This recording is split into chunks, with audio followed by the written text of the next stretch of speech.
कहाँ जात बड़ू रे बबुनी कुल? पता ना दीदी बुलावली या कहानिया कहीं जाए के बा।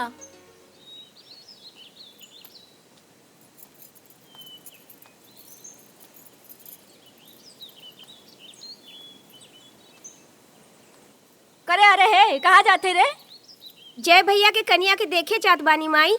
सोचनी है कि 2-4 दिन खातिर आइल बाड़ी त घूम घाम के थोड़ा आ जाई। ना तो के वहाँ जाइल करो जरूरी नहीं खे। काहे माई? तोहार देह दूसर बा और घर के आंगच ठीक नहीं खे। तू जा घरे जा।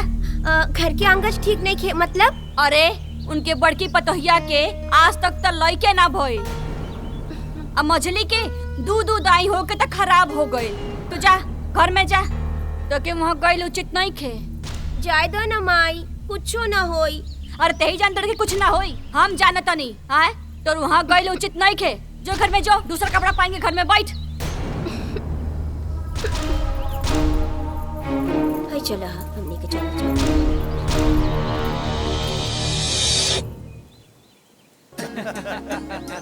अरे समझी जी बियाहवा पे तो इतना देले रहनी है, चौथिया पे इतना काहे ले आनी? अरे महाराज हमार बिटिया है ना, अब बिटिया के जितना भी दे देना उतने कम होला। अच्छा ये बताई घरे हमार समधिन जी ठीक बाड़ी ना? जी जी जी बहुत बढ़िया मानी। जब से यहाँ आयल बिया मात्र 3 बार फोन कैले बिया। हनु काहो कनिया समधी जी ठीक कहता नी? अरे ना अम्मा जी, उ कहा ना कि घरवा के काम में लागल रहेला ना तो दिमागे से उतर जाला। सुननी अरे इतना बड़ ससुराल के प्यार पाके मैका याद रही। अरे बाबूजी रउआ तो ऐसा मत कही। ये सब तो रउए अमाई के दिहल सीख संस्कार है ना। रउए कहिले ना ससुराल में अगर बोलबाला रही तबे नु और मान प्रतिष्ठा में बोलबाला रही। देख लेनी कितना समझदार और होशियार बाड़ी हमर दुल्हन। जब से आइल बड़ी हमरा घर में सब काम काज अपना माथा पे उठा ले बड़ी। अरे भाई खाली बातचीत होत रही कि यहाँ के कुछ खियावल पियावल जाए। अरे बाबू ना ना ना ना, ना। हम अरे जो- कन्यादान कैले बानी। बाबूजी रउआ चिंता मत करी, हम राउर दामाद के दूसरा गांव भेज के राउर खातिर पिए के पानी मंगा देले बानी। बर बेटी होके के नाते हमार अपन बाबूजी के ध्यान बा।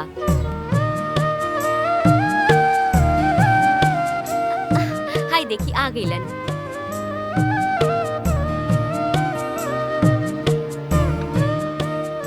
ली बाबूजी पानी पी। अरे महाराज आप लोग गजबे बानी। बाबूजी जौना घर में एको बाप के 3 गो बेटी है, वो घर से बाबूजी बिना पानी पियले चल जाइए तो कैसन लागी? हाँ बाबूजी दीदी जी ठीक कहता नहीं। बेटी तू लोग हमके भाव विभोर कही दिलू जा। ए समझी जी ले पानी उठाई। ले पानी।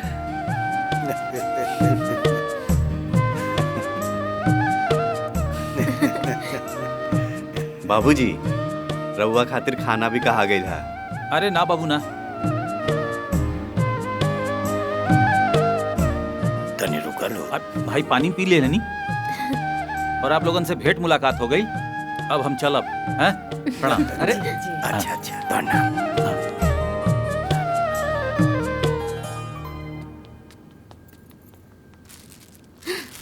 अरे यार तू तो हमरा के चपरासी बना देलू। मने काहे हम राउर दासी बन सकिले तो रउआ हमर चपरासी ना बन सकिले?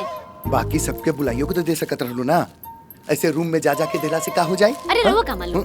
अरे कमरा में जाके देहला से ना बड़ लोग के आदर सम्मान होला। चली। अच्छा हाँ तो चला। ये ली पानी पी ली। दीदी अरे सुरभि ये सब इली रवा खाती साड़ी आई भाई साहब खातिर कपड़ा। पकड़ी ना जी ठीक से। मिठाई भी। हाँ, देख ले अब खोल के। चला। ई रउआ खातिर आई भाई साहब खातिर।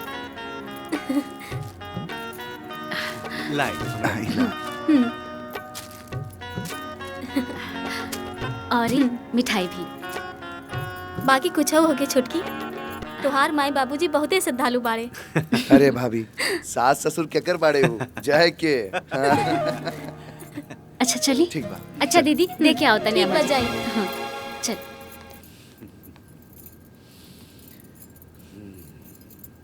अरे हमनी के समधी जी बहुत बढ़िया मिलल बड़े। अरे ऐसा समधी मिलल तो बड़ा भाग्य के।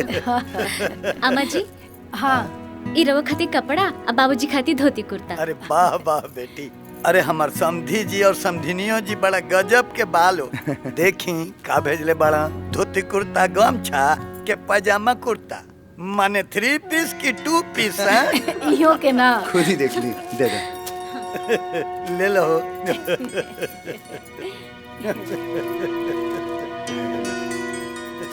कितना ले आइल ई बाड़ा। मिठाई भी।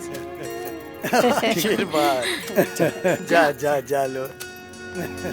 हाईली पेन हम कब से कहले बानी 2 पीस 3 पीस। खोलो। ए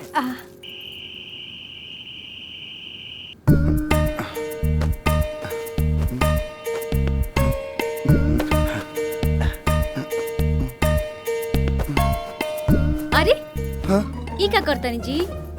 अरे माई बाबूजी सब केहू खातिर कुछ न कुछ भेजले बाड़न। हमरा खातिर का भेजले बाड़न उहे खोज रहल बानी। रउआ खातिर हाँ, कुछो नहीं खियाइल? कुछो ने खियाइल? फिर तो हमरा साथ ही बेईमानी हो गेल भाई। अरे रउआ खातिर हमार बाबूजी हमरा के देले बड़े ई कम बका। अच्छा जी, ई बात बा। मतलब ये पूरा दान दहेज अब तोहरे में कटी का? तब का? अरे बेटी से बढ़ के दोसर दान दहेज होला का? अरे दिन रात हमार दर्शन करी और शांति से सूती। हटी चली हटी। हैं? हटी हटी सूते थी।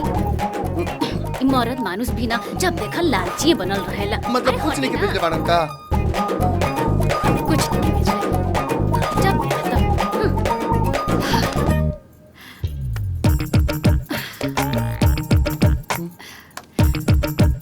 अरे अरे अरे, ई का कर रहल बाड़ू? अब का भइल? तू तो ऐसे सूत रहल बाड़ू जैसे बियाह होकला के 25 साल हो गइल। हाँ, सही कहनी की ना?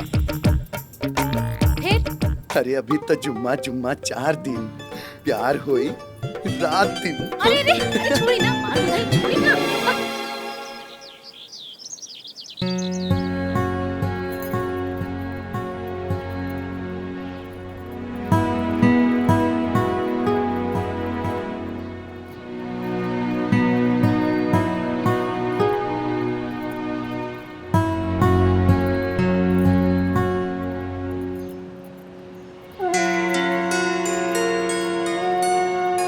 हो गई माँ जी। ए मछली छोड़ा, अब जाके तू आराम करा। ठीक बनू? अरे भगवान तारा के नया समाचार देले बाड़े। अरे उ तो देखौनी बेचाए के बा, ना तो हम ना जाती। हमर ध्यान तो तहरे पे लागल रही। ठीक नो? माँ जी रउआ चिंता मत करी, हम बानी ना। अम्मा जी ई ली। सब सामान रख दिल बाड़ू? हाँ अम्मा जी। ठीक बा। अरे माई का कर रहल बाड़ू? जल्दी आवा ना, देरी होता। बस अरे आवता नहीं रे, बड़ी हल्ला करे लगी। टाइम से कहिया पिया। जी माँ जी। को टाइम ना होके के चाहिए। अरे माई जल्दी आवा ना, तू हमेशा लेट करेलू। जल्दी आवा ना भाग। रे हाँ? सिंगार पिटार करत होई, आवत या रुको। अरे बाबूजी लेट हो रहल बा ना। बेटा धीरज रखो। अरे माई हो गइल हो तोहार, तब आ जाना। का कर रहल बाड़ू तू? अरे आवता नहीं रे, बड़ी अगुता देवेला हमरा के। हे भगवान। चल आ गई। अरे आ गइलू, आवा जल्दी बैठा बैठा। ए जी जाता नहीं जी। खुश रहो खुश चिंता रहो, मत कर देख बउआ। समझ के जइहा लो। हाँ चल रे बउआ ठीक बा बाबूजी, आवता नहीं। हाँ ठीक बा। चल।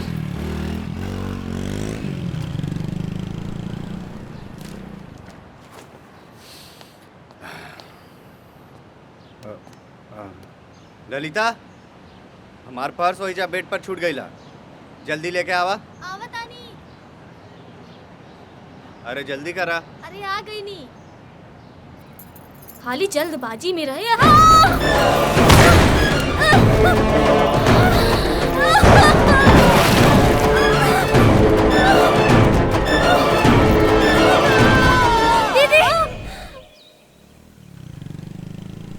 बहुत दिन हो गइल बा तोरा मौसी के ना गइला।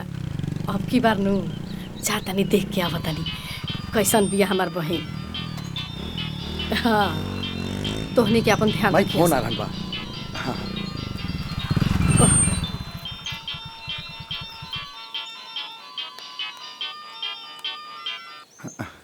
हेलो। सुनो तनी जी, मछली दीदी आंगन में फिसल के गिर गई है। हाँ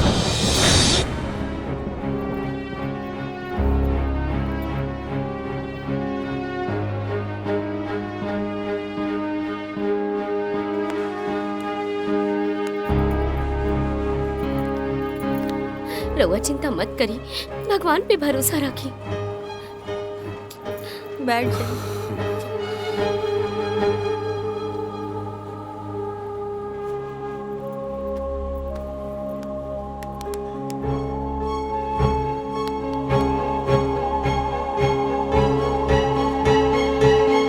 मैडम, ललिता कैसी है?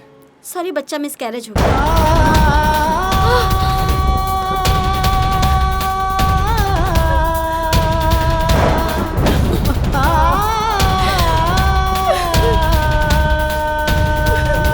आप लोग जाके मिल सकते हैं।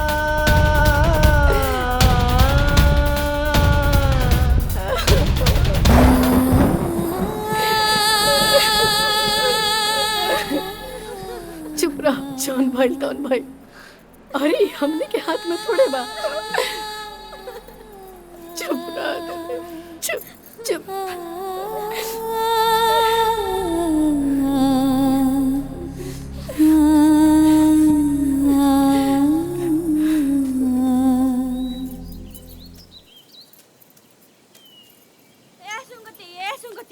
का भइल माई? तो के वही दिन वही जाए से मना कैले रहनी है ना। हाँ। जौन जाए के मझिल की भौजी रहली है ना, ओकर फिर से बच्चा खराब हो गई। हे भगवान, सच्ची में माई? हाँ। अब तू बतावा चाची, ऐसन का तो होला का? एक पेक, तीसरा बच्चा रहे, वो गड़बड़ा गई।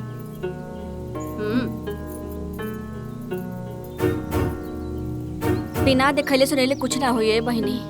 जौन हाल दोनों पतहियन का भइल उहे हाल ये के होई। सही कहा था दीदी, उन्हें कोनो ज्योतिष के दिखावे के चाहिए।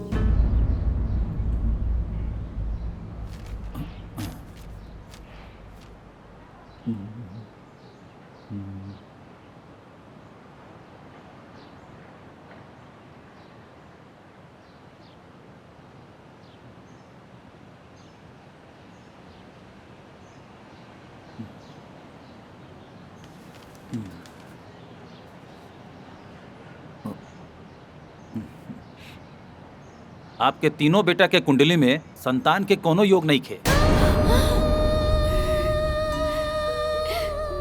शास्त्री जी, ऐसे कैसे हो सकता कि हमरा तीनों बेटा के कुंडली में योग नहीं ठीक है, के? अब आप अपन पितरन के श्राप समझ सके नहीं या अपन बेटन के बदकिस्मती।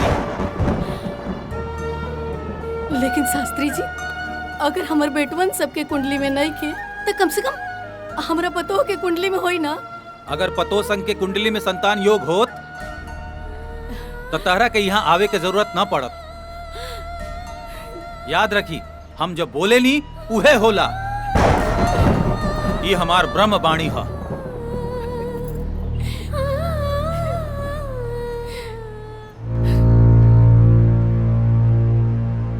अगर ऐसन भइल है तो ठीक न भइल है।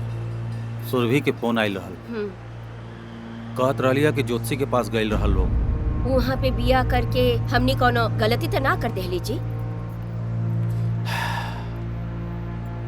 ओकर जहाँ किस्मत रही है गइल है, एमे हमन का कइल जा सकेला। अरे वो ज्योतिष हवन, भगवान ना कि तू इतना रोतारू।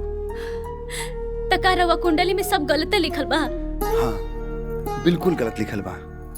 बियाह के बाद पति पत्नी की किस्मत एक साथ चलेला और दोनों की किस्मत एक साथ खराब नहीं हो सकत। तू रो मत, भगवान पे भरोसा रखा, सब ठीक हो जाए।